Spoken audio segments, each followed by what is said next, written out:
ಮಹಿಳೆಗೆ ಬ್ಯಾಡ್ ಸಿಗ್ನಲ್ ನೀಡಿದವನಿಗೆ ಬಿತ್ತು ಚಪ್ಪಲಿ ಏಟು.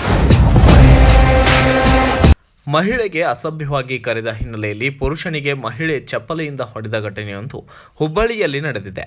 ಹುಬ್ಬಳ್ಳಿಯ ಚೆನ್ನಮ್ಮ ಸರ್ಕಲ್ನ ಜನತಾ ಬಜಾರ್ನಲ್ಲಿ ನಡೆದ ಘಟನೆ. ರಸ್ತೆಯಲ್ಲಿ ಹೊರಟಿದ್ದ ಮಹಿಳೆಯನ್ನ ಸನ್ನೆ ಮಾಡಿ ಕರೆದ ಆಸಾಮಿಗೆ ಸಾರ್ವಜನಿಕವಾಗಿ ತಳುಹಿಸಲಾಗಿದೆ.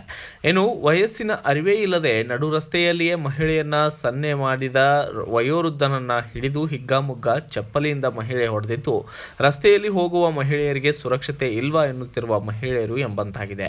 ಒಂಟಿಯಾಗಿ ತಿರುಗಾಡುವುದು ಕೂಡ ಕಷ್ಟಕರವಾಗಿದೆ. ಇಂತಹ ಕಾಮುಕರಿಗೆ ಸರಿಯಾದ ಶಿಕ್ಷೆ ನೀಡಬೇಕೆಂದು ಆಗ್ರಹಿಸಿದ್ದಾರೆ.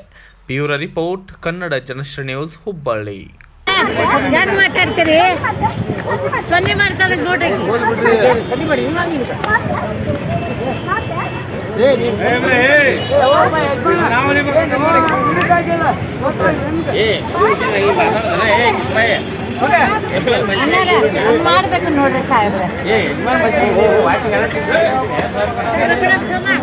ಪೂರ್ತಿ ಸುದ್ದಿ ಅಥವಾ ಸ್ಪೆಷಲ್ ವಿಡಿಯೋಗಳನ್ನ ನೋಡಲು ಹಿಂದೆ ನಮ್ಮ ಕನ್ನಡ ಜನಶ್ರೀ ಯೂಟ್ಯೂಬ್ ಚಾನೆಲ್ ಅನ್ನ ನೋಡಿ, ಜೊತೆಗೆ ಲೈಕ್, ಶೇರ್, ಸಬ್ಸ್ಕ್ರೈಬ್ ಮಾಡುವುದರ ಮೂಲಕ ನಮ್ಮನ್ನ ಪ್ರೋತ್ಸಾಹಿಸಿ.